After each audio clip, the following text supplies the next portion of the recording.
Hello বন্ধুরা, আমি মারুফা আছি আপনাদের সাথে নতুন একটি সিনেমার এক্সপ্লানেশন নিয়ে। আজকে আমি 2015 সালে মুক্তিপ্রাপ্ত সিনেমা দৃশ্যমের এক্সপ্লানেশন করতে যাচ্ছি। এটা এমন একটা সিনেমা যা আপনার মাথা হ্যাং করে দিতে বাধ্য। আমার দেখা বেস্ট ক্রাইম থ্রিলার সিনেমার মাঝে এটি একটা। এর IMDb রেটিং 8.2 আউট অফ 10, যা এক কথায় অসাধারণ। তো আর দেরি না করে চলুন শুরু করি দৃশ্যম সিনেমার এক্সপ্লানেশন। সিনেমা শুরু হয় বিজয় সালগাওকার নামের এক ক্লাস 4 ফেল কমন ব্যক্তিকে ঘিরে, যে কিনা তার পরিবারের সাথে বেশ সুখেই দিন কাটাচ্ছিল। বিজয়ের দুইটা মেয়ে আঞ্জু আর আনু, আর বউয়ের নাম নন্দিনী। একদিন তাদের বাসায় সামির নামের এক ছেলে আসে। এই ছেলেটা আঞ্জুর ক্লাসমেট। সে আঞ্জুকে নানাভাবে ব্ল্যাকমেল করছিল। আসলে সামির আঞ্জুর কাপড় চেঞ্জ করার সময় একটা ভিডিও বানায়, আর সেটা দেখেই আঞ্জুকে ব্ল্যাকমেল করে। আসলে যখন আঞ্জু আর তার বন্ধুরা একটা ট্রিপে যায়, তখন সামির আঞ্জুর সেই ভিডিওটা বানায়। সেদিন সামির আঞ্জুর সাথে জোরাজোরি করতে শুরু করে, আর নিজের মেয়েকে বাঁচানোর জন্য আঞ্জুর মা নন্দিনী সামিরের মাথায় রড দিয়ে আঘাত করে। আর সেই আঘাতের জন্য সামির সেখানেই পড়ে যায় আর সে মারা যায়। আর এখান থেকেই শুরু হয় সিনেমার আসল কাহিনী। বিজয় বাড়ি ফিরে দেখে একটা ছেলের লাশ মেঝেতে পড়ে আছে, আর তার বউয়ের হাতে রক্ত লেগে আছে। সে একটা সাইডে বসে কান্না করছে, আর তার মেয়ে আঞ্জু অনেক ভয় পেয়েছে। যখন সে সব কথা শুনে, তখন সে কিছু একটা চিন্তা করে আর নিজের মাথা খাটিয়ে কিছু বুদ্ধি বের করে। আসলে বিজয় অনেক ক্রাইম থ্রিলার শো দেখত, তাই এর মাথা ক্রিমিনালদের মতো চলা শুরু করে। সে করে কি, সব ক্লু মুছে ফেলার চেষ্টায় লেগে পড়ে। সে সেই ছেলের লাশটা তার বাসার পেছনে বাগানে মাটি চাপা দেয়, আর সেই ছেলেটার গাড়িটা নিয়ে গিয়ে একটা লেকে ডুবিয়ে দেয়। কিন্তু গাড়ি ডুবানোর আগে সে স্ট্রং অ্যালকোহল দিয়ে গাড়ি ভালো করে মুছে নেয়, যাতে করে কোনো ফিঙ্গারপ্রিন্ট না থাকে। গাড়িটা নিয়ে যাওয়ার সময় একটা পুলিশ অফিসার তাকে দেখে ফেলে আর সন্দেহ করে। গাড়ি ডুবিয়ে দেওয়ার পর বিজয় তার ফ্যামিলিকে এসে বলে, যদি পুলিশ তোমাদের জিজ্ঞেস করে যে তোমরা সেদিন কোথায় ছিলে, তাহলে তুমি বলবে যে আমরা মহাত্মাজির সাতসাঙ্গে ছিলাম। যাই হোক, এখানে পুলিশ ইনভেস্টিগেশন শুরু হয় সামিরের খোঁজে। আর এখানে এন্ট্রি হয় আইজি মীরা দেশমুখের, যে আসলে আর কেউ নয়, সামিরের মা, আর একই সাথে মুম্বাই পুলিশের আইজি। এখানে আমরা দেখি আইজি মীরা অনেক টেনশনে আছে তার একমাত্র ছেলে সামিরের হারিয়ে যাওয়া নিয়ে। এজন্য সে খুব জোরে সোরে ইনভেস্টিগেশন শুরু করে। এখানে ইনভেস্টিগেশন থেকে এটা জানা যায় যে সামিরকে শেষবার বিজয় সালগাওকারের বাসার আশেপাশেই দেখা গিয়েছিল। আর সেই যে পুলিশ অফিসার যে কিনা বিজয়কে সামিরের গাড়ি নিয়ে যেতে দেখেছিল, সেও এসে জানায় যে সে বিজয়কে সামিরের গাড়ি নিয়ে যেতে দেখেছে। কিন্তু এখানে পুলিশের কাছে কোনো পোক্ত এভিডেন্স নেই, তাই তারা বিজয় সালগাওকারকে অ্যারেস্ট করতে পারছে না। তাই পুলিশ প্রুফ জোগাড়ে লেগে যায়। পুলিশ প্রুফ জোগাড় করতে আঞ্জু আর সামিরের স্কুলেও যায় জিজ্ঞাসাবাদের জন্য। স্কুলের সবাই এটা বলে যে আঞ্জু তো সেদিন স্কুলেই আসেনি। আমাদের দেখানো হয় যে বিজয় তার পরিবারের সাথে করে সাতসাং থেকে ঘুরে আসে, যেটা একদিন আগে মানে 2 অক্টোবর শেষ হয়ে গিয়েছিল। এছাড়াও সেখানের লোকদের এমন করে কনফিউজড করে দেয় যে যদি পুলিশ কখনো তাদের জিজ্ঞাসাবাদ করেও, তাহলেও তারা সেই উত্তর দিবে যেটা বিজয় তাদের মাথায় ঢুকিয়ে দিয়েছে। মানায় বিজয় তার 2 অক্টোবর নিজের বাসায় না থাকার ব্যাপারে শক্ত এলিবাই বা সাক্ষী রেডি করে ফেলে।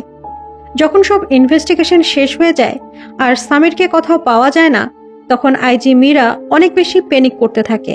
আর সে এটাও জানতে পারে যে সামির বিজয় সালগাওকারের বড় মেয়ে আঞ্জুর কিছু উল্টোপাল্টা ভিডিও বানিয়েছিল আর আঞ্জুকে ব্ল্যাকমেল করছিল।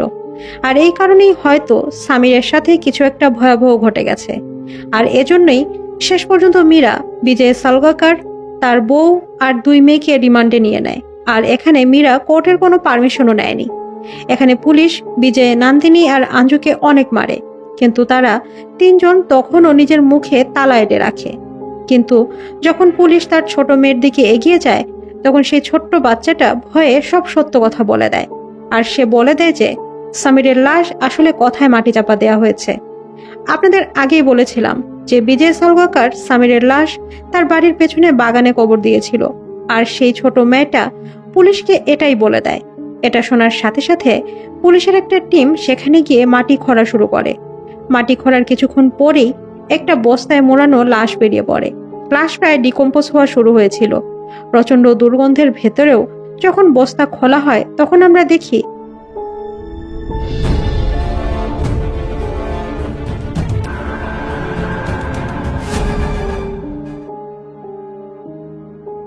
আসলে একটা কুকুরের লাশ।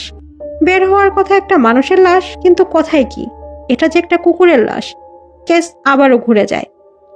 আসলে বিজয় সালগাওকর গেমকে পাল্টে দিয়েছে। আর এই সবের জন্য সেই পুলিশ অফিসার যে কিনা বিজয়কে দেখেছিল সামিরের গাড়ি নিয়ে যেতে, তাকে সাসপেন্ড করে দেওয়া হয়, কারণ সে বিজয় আর তার পরিবারকে টর্চার করেছিল। শেষ পর্যন্ত হেরে গিয়ে আইজি মীরা তার চাকরি থেকে রিজাইন করে আর শেষবারের জন্য বিজয় সালগাওকরের সাথে দেখা করার জন্য তাকে ডেকে পাঠায়। যখন বিজয় তার সাথে দেখা করতে আসে, তখন আইজি মীরা দেশমুখ তাকে রিকোয়েস্ট করে যাতে সে তার ছেলের সাথে কি করেছে সেটা বলে দেয়। এখানে আমরা দেখি যে বিজয় ডিরেক্টলি কিছু না বললেও দূর দিয়ে বুঝিয়ে দেয় যে আসলে সামির আর জীবিত নেই। তাকে একটা গল্পের সাহায্যে বুঝিয়ে দেয় যে সামির মারা গেছে। এরপর সিন শিফট হয় আর আমরা দেখি যে বিজয় সালগাওকর তার বাসার বারান্দায় বসে আছে আর তার স্ত্রী নন্দিনী তার কাছে এসে জিজ্ঞেস করে যে সেই ছেলের লাশটা গেল কোথায়। এখানে স্টোরির সব থেকে বড় রহস্য হলো এটাই যে লাশটা আসলে গেল কোথায়। এখানে আমাদের সামনে সাসপেন্স রিভিল করা হয়। বিজয় সামিরের লাশটা তার বাগান থেকে তুলে সেখানে একটা কুকুরের লাশ পুঁতে দেয় আর সেই ছেলেটার লাশটা নিয়ে গিয়ে তাদের এলাকায় একটা আন্ডার কনস্ট্রাকশন পুলিশ স্টেশনের একটা ঘরে কবর দিয়ে দেয়। এটা আমাদের ফ্ল্যাশব্যাকে দেখানো হয়, কিন্তু এই সত্য সে তার বউ এমনকি অন্য কাউকেই বলে না। তার বউ জিজ্ঞেস করলে সে উত্তরে বলে, এই রহস্য এখন আমার সাথেই উপরে যাবে। পরের দিন তাকে সে পুলিশ স্টেশনে ডাকা হয় হাজিরা দেওয়ার জন্য। যখন সে হাজিরা দিতে যায়, তখন সেখানে একজন ইন্সপেক্টর বসেছিল আর সে বিজয়কে ধমক দিয়ে বলে, যখনই তারা সামিরের লাশ খুঁজে পাবে তখনই তাকে গ্রেফতার করা হবে। বিজয় সালগাওকর হাসতে হাসতে বলে, স্যার, যতদিন এই পুলিশ স্টেশন থাকবে ততদিন আমাকে কেউ হাত লাগাতে পারবে না। আর এরই সাথে এই টান টান উত্তেজনাপূর্ণ থ্রিলার সিনেমাটা শেষ হয়ে যায়। বন্ধুরা, এই ছিল দৃশ্যম সিনেমার কাহিনী। হোপফুলি আপনাদের এই এক্সপ্লানেশনটা ভালো লেগেছে। যদি ভালো লেগে থাকে কমেন্ট করে জানাবেন। এরপর আমি খুব দ্রুত দৃশ্যম 2 সিনেমার এক্সপ্লানেশন নিয়ে হাজির হব আপনাদের কাছে। এছাড়াও দেখা হবে আগামী ভিডিওতে নতুন কোনো এক্সপ্লানেশন নিয়ে। ভালো থাকবেন, সুস্থ থাকবেন, নিজের ও পরিবারের যত্ন নেবেন। এখন প্রচুর পরিমাণে ডেঙ্গু হচ্ছে, তাই বাসার আশেপাশে জমে থাকা পানি ফেলে দিন ও পরিষ্কার পরিচ্ছন্ন রাখুন। আল্লাহ হাফেজ।